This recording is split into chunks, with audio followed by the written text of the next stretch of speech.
Shalom, selamat petang saudara-saudariku yang terkasih dalam Tuhan kita Yesus Kristus. Kembali lagi saya Angki Crescentia menjumpai Anda dalam program Cinta Kasih TVRI Kalimantan Utara. Pemirsa, pada setiap bulan September di setiap tahunnya, umat Katolik memperingati Bulan Kitab Suci Nasional. Momentum ini menjadi momentum bagi seluruh umat Katolik untuk dapat mendekatkan diri kepada Tuhan melalui bacaan-bacaan kitab suci dan juga renungan-renungan Alkitab serta berbagai kegiatan lainnya. Dan hal inilah yang akan kita bahas dalam program Cinta Kasih pada petang hari ini dengan tema Bulan Kitab Suci Nasional. Saat ini sudah hadir bersama saya Pastor Antonius Andri Atmaka OMI, Ketua Komisi Kitab Suci Keuskupan Tanjung Selor. Pastor, apa kabar? Kabar baik Mbak Anggi, terima kasih. Baik, luar biasa. Pastor, ini tema yang akan kita bahas di Keuskupan Tanjung Selor saat ini. Namun pemirsa, terlebih dahulu Pastor Andri akan memimpin kita dalam doa. Silakan Pastor. Para pemirsa yang terkasih, marilah kita mengawali perjumpaan kita dengan doa bersama. Kita membuka dengan tanda salib dalam nama Bapa dan Putra dan Roh Kudus. Amin. Kami memuji Engkau, Allah Bapa yang Maha Kuasa dan Maha Esa, karena cinta kasih-Mu yang Kau anugerahkan kepada kami, sehingga kami dapat berkumpul bersama pada kesempatan ini. Kami ingin bersama-sama mendalami satu kepercayaan yang Kau anugerahkan kepada kami, mewartakan kabar cinta kasih kepada semua orang melalui sabda-Mu. Dalam bulan Kitab Suci Nasional ini, kami ingin mengerti bagaimana Engkau menghendaki kami hidup dalam iman kepada Engkau yang senantiasa mengasihi kami. Maka berkatilah kami, acara kami pada saat ini, juga para pemirsa di rumah dan semua yang terlibat di dalam karya ini. Semoga semuanya menjadi pujian bagi kemuliaan-Mu sekarang dan selama-lamanya. Amin. Dalam nama Bapa dan Putra dan Roh Kudus. Amin. Baik, Pastor Andri, terima kasih sudah memimpin kita dalam doa. Dan pemirsa, kita akan kembali melanjutkan perbincangan pada sore hari ini. Pastor, kalau kita lihat memang umat Katolik ataupun juga Gereja Katolik mempunyai banyak sekali liturgi dan juga memiliki banyak sekali kekayaan tradisi, begitu. Termasuk juga dalam bulan Kitab Suci Nasional yang memang diperingati pada setiap bulan September ya, Pastor, setiap tahunnya. Kira-kira apa, Pastor, yang mendasari kemudian hingga Gereja Katolik memperingati bulan Kitab Suci Nasional pada setiap bulan September ini? Terima kasih Mbak Anggi pertanyaannya. Ini menyangkut sejarah bagaimana terjadinya bulan Kitab Suci Nasional. Sebetulnya awal mulanya adalah Konsili Vatikan Kedua. Itu diadakan antara tahun 62 sampai dengan tahun 65. Pada saat itu semua tokoh gereja Katolik berkumpul di Roma, dan selama periode itu dihasilkan banyak dokumen. Salah satu dokumen yang penting adalah dokumen Dei Verbum. Dei Verbum itu artinya sabda Allah. Dalam dokumen ini gereja menjelaskan mengenai pentingnya sabda Allah, kitab suci, dan kemudian juga mendorong agar sabda Allah ini semakin dicintai, dibaca, direnungkan oleh seluruh umat Allah.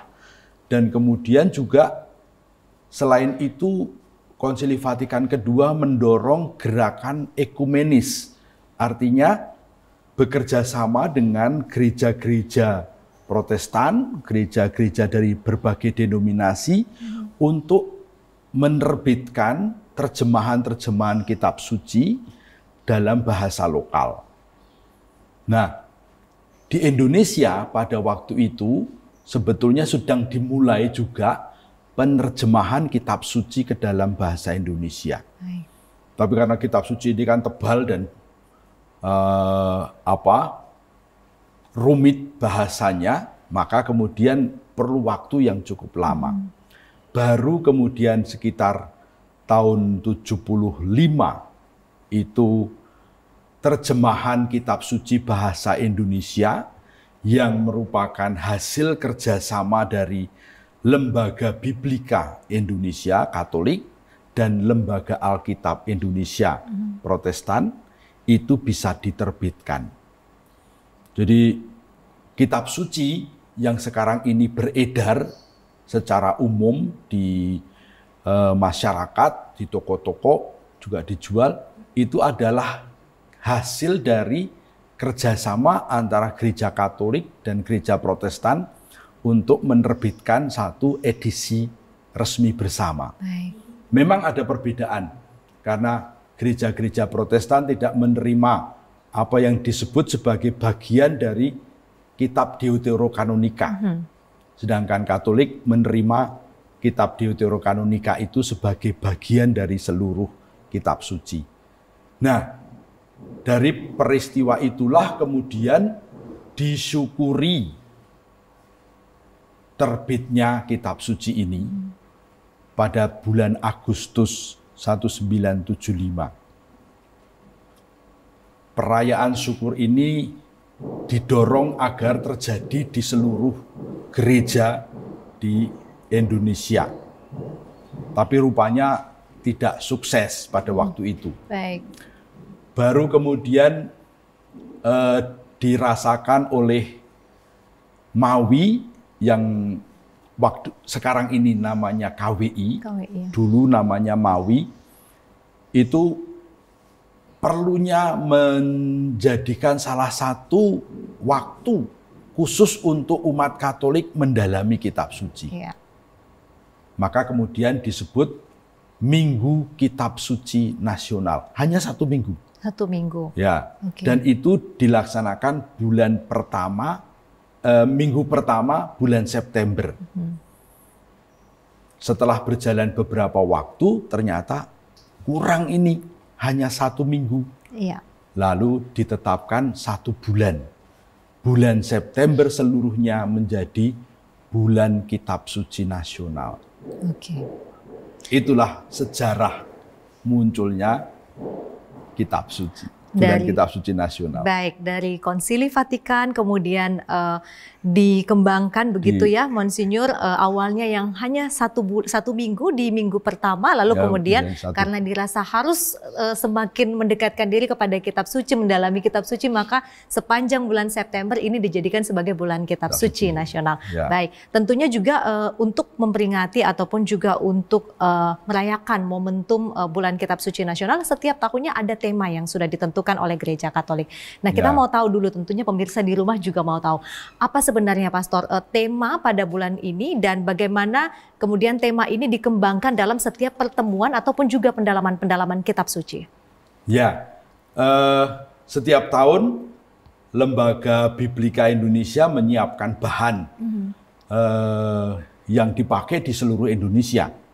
Dan memang temanya selalu berbeda-beda dan maksudnya adalah supaya umat semakin mencintai kitab suci, semakin mengenal kitab suci, semakin merenungkan kitab suci sebagai sabda Tuhan, dan hidup beriman sehari-hari juga menjadi semakin kokoh. Nah, tahun ini kita sedang dalam proses mudah-mudahan menyelesaikan pandemi COVID-19. Harapan kita ke depan ini COVID sudah menjadi masa lalu saja. Ya.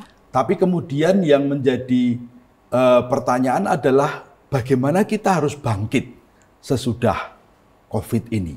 Bagaimana kita harus membenahi kehidupan kita. Betul. Maka diambil tema pada tahun 2022 ini, Allah Sumber Harapan Hidup Baru.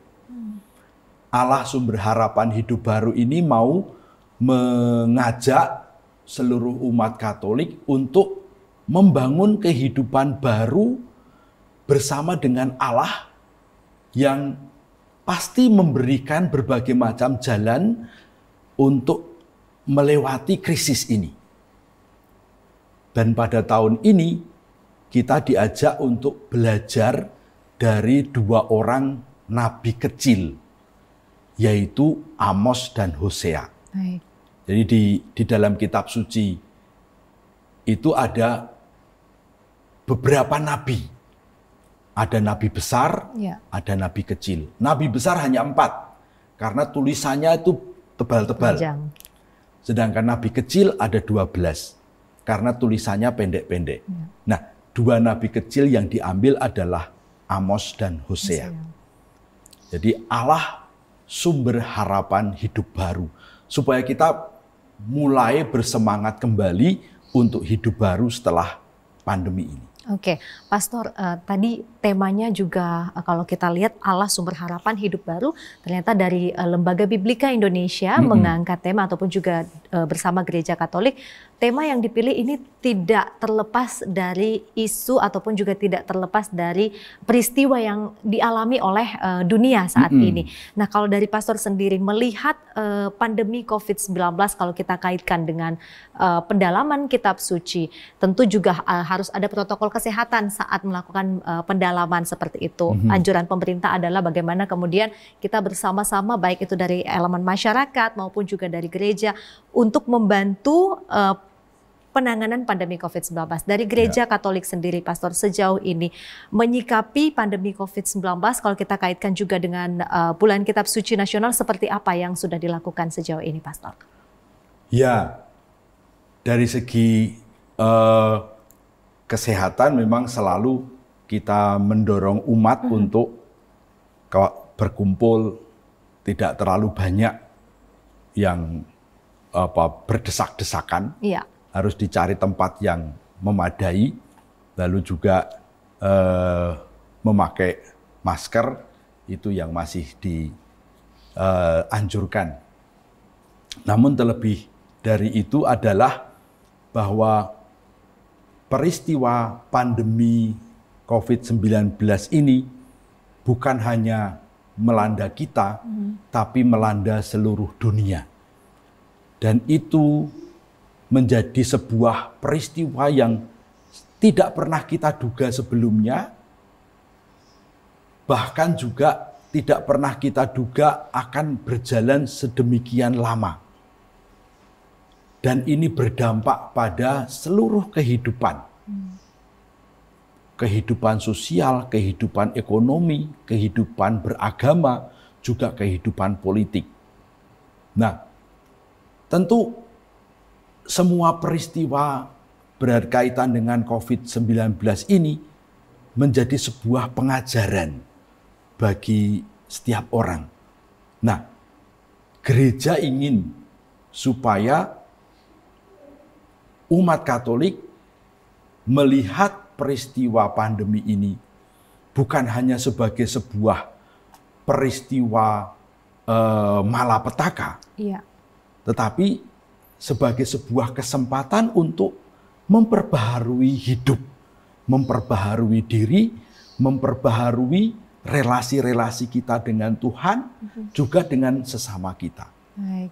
Itu yang kemudian ingin ditekankan.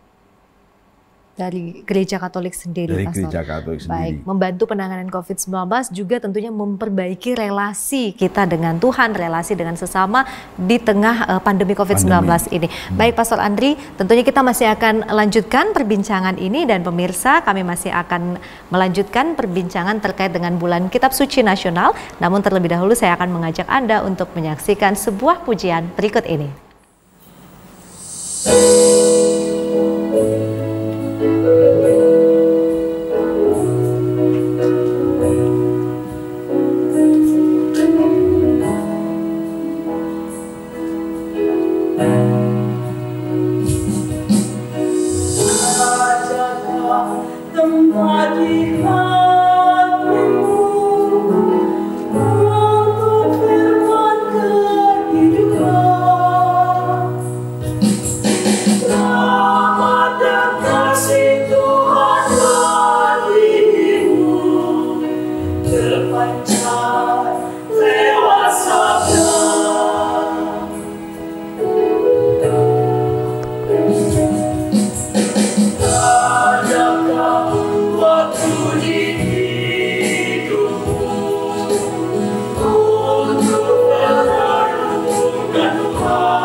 Anda kembali bersama kami dalam program Cinta Kasih TVRI Kalimantan Utara. Pastor, kita masih akan melanjutkan tema pada sore hari ini. Kalau tadi juga sempat disebutkan bahwa memang momentum bulan Kitab Suci Nasional ini juga bagaimana, khusus untuk tahun 2022 ya Pastor, bagaimana kemudian umat diajak untuk menyikapi pandemi COVID-19, tetap berpengharapan kepada Tuhan namun juga memperbaiki relasi dengan sesama.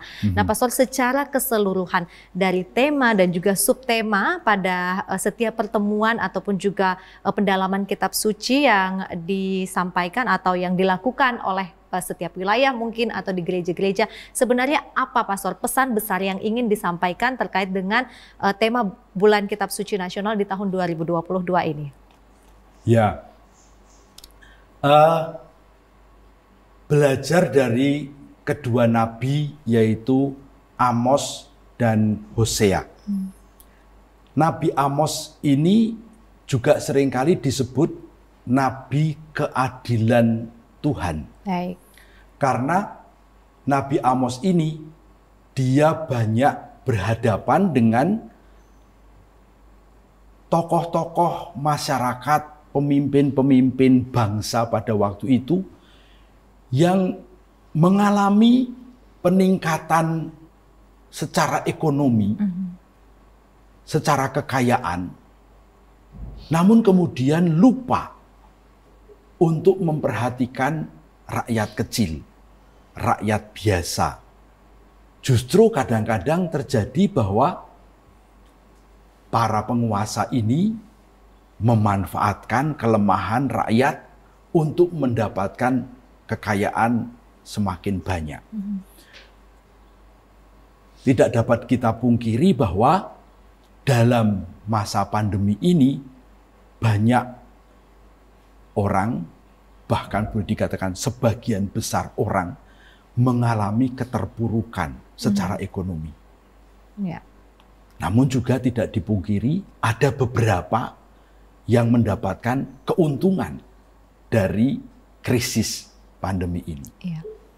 Nah, mensikapi dua situasi ini, jangan sampai ada yang kemudian dalam tanda kutip memanfaatkan penderitaan orang lain untuk keuntungan pribadi atau sekelompok kecil orang. Ya. Jangan sampai ada yang kemudian menggunakan kesempatan dalam kesempitan istilahnya. Ya. Sehingga justru kemudian tidak terjadi solidaritas, tidak terjadi kepekaan terhadap situasi umum yang sedang dialami masyarakat. Pada saat kita mau bangkit keluar dari masalah COVID ini, juga sangat diharapkan orang-orang untuk berani bekerja sama satu sama lain. Karena disitulah Allah sebetulnya sedang memperbaiki kehidupan kita. Allah saat ini sedang membenahi kehidupan kita. Namun Allah juga ingin menggunakan kita, manusia, untuk bekerja sama dengan Dia memperbaiki situasi ini. Dari Nabi Hosea, Nabi ini memang agak unik. Ya. Karena dia ini menikah dengan pelacur. Dan pelacur ini sering setia kepada suaminya, seringkali juga lari dari suaminya. Nah, Nabi kemudian menggunakan pengalaman pribadinya ini sebagai gambaran relasi manusia dengan Tuhan. Manusia itu ada saatnya setia, penuh iman kepada Tuhan. Ada saatnya lari dari Tuhan, menjauh dari Tuhan, tidak peduli kepada Tuhan. Nah, dengan merenungkan kitab Hosea, kita diajak untuk merenungkan cinta kasih Tuhan, kesetiaan Tuhan. Meskipun kita terpuruk, meskipun kita mengalami malapetaka, meskipun kita merasa tidak berdaya, kita diberi semangat oleh Hosea untuk sadar bahwa Tuhan tidak pernah meninggalkan kita. Tuhan akan selalu bersama kita. Tuhan akan selalu memberikan jalan keluar untuk persoalan-persoalan kita. Kalau kita mau tetap juga setia kepadanya. Kalau kita lari dari Tuhan, ya Tuhan juga nggak bisa buat apa-apa. Iya. Itu yang akan direnungkan dari pengalaman Nabi Hosea ini. Baik, Pastor, ini pesannya sangat-sangat mendalam begitu, karena bagaimana kemudian umat Katolik diajak untuk tetap setia merenungkan cinta kasih Tuhan dalam segala situasi. Yang menarik adalah ketika kita berada dalam situasi terpuruk pada saat menjalani kehidupan begitu. Kalau dalam situasi sukacita, mungkin tidak ada susahnya untuk mendekatkan diri, bersyukur kepada Tuhan. Tetapi tantangannya adalah ketika kita mengalami situasi sulit, mengalami situasi terpuruk dalam kehidupan ini.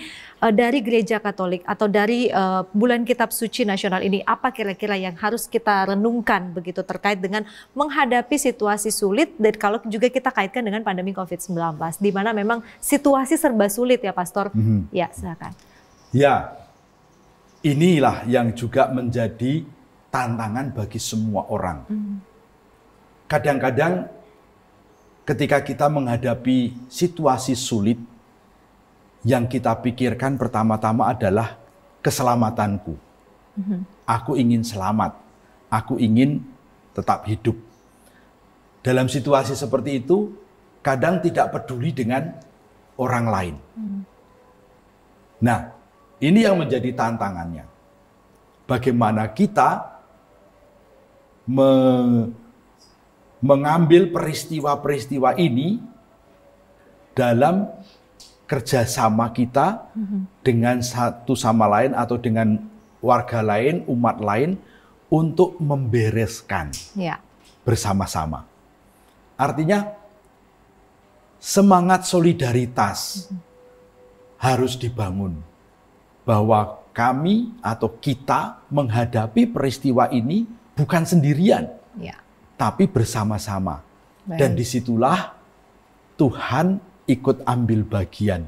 Ketika Tuhan menggerakkan setiap orang untuk bekerja sama. Ayo kita mengatasi masalah ini bersama-sama. Apapun agamanya, apapun kedudukan sosialnya, apapun latar belakangnya. Ketika kita punya keinginan dan niat baik untuk memperbaiki diri, memperbaiki situasi, Tuhan akan membantu kita di sana. Kita tidak boleh lupa bahwa Tuhan memang selalu membantu kita. Sayang sekali memang waktu kita sangat terbatas. Memang perbincangan ini sangat menarik. Tentunya juga nanti kita akan mengajak pemirsa yang ada di rumah untuk senantiasa memaknai dan juga memanfaatkan Bulan Kitab Suci Nasional ini untuk semakin mendekatkan diri kepada Tuhan melalui bacaan-bacaan Kitab Suci. Kita tutup dengan sebuah doa, Pastor, dan nanti Pastor juga akan memberkati kita semua, baik yang ada di studio saat ini ataupun juga yang ada di rumah. Silakan, Pastor. Baik.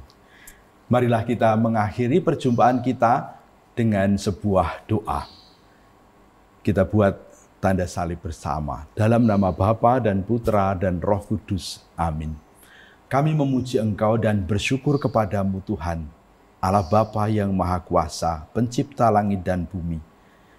Karena Engkau senantiasa menyertai kami, umat manusia, meskipun kami mengalami berbagai macam tantangan kehidupan yang tidak mudah, lebih-lebih ketika kami akan meninggalkan atau berhadapan dengan COVID-19 yang membuat kami merasa sungguh-sungguh tak berdaya. Kami tahu masih juga ada tantangan-tantangan ke depan. Namun kami percaya Tuhan, Engkau akan selalu menyertai kami. Tumbuhkanlah senantiasa harapan di dalam hati kami, bahwa Engkau tidak meninggalkan kami, bahwa Engkau akan memberi kami kekuatan dan juga jalan-jalan untuk keluar dari persoalan kami. Maka Tuhan, berkatilah kami, berkatilah seluruh umat-Mu, berkatilah semua yang terlibat di dalam siaran kali ini, para kru dan semua petugas. Berkatilah para pemirsa di rumah dan seluruh keluarga mereka. Semoga Dengan berkat itu, mereka boleh terus bertumbuh, berkembang dalam kehidupan yang baik. Semua doa ini kami haturkan kepadamu dengan pengantaran Yesus Kristus, Putra Penyelamat kami yang bersama dengan Roh Kudus, hidup dan berkuasa kini dan sepanjang masa. Amin. Tuhan bersamamu. Dan bersama rohmu. Semoga saudara sekalian dimanapun senantiasa dalam naungan berkat Allah yang Maha Kuasa, dalam nama Bapa dan Putra dan Roh Kudus. Amin. Terima kasih banyak sekali lagi Pastor Andri. Sampai ketemu lagi di lain kesempatan. Dan pemirsa, demikianlah tayangan program Cinta Kasih TVRI Kalimantan Utara pada petang hari ini. Kiranya damai sejahtera dan berkat Tuhan selalu menyertai kehidupan kita sekalian. Saya Angki Crescentia mewakili kerabat kerja yang bertugas pamit undur diri. Sampai jumpa.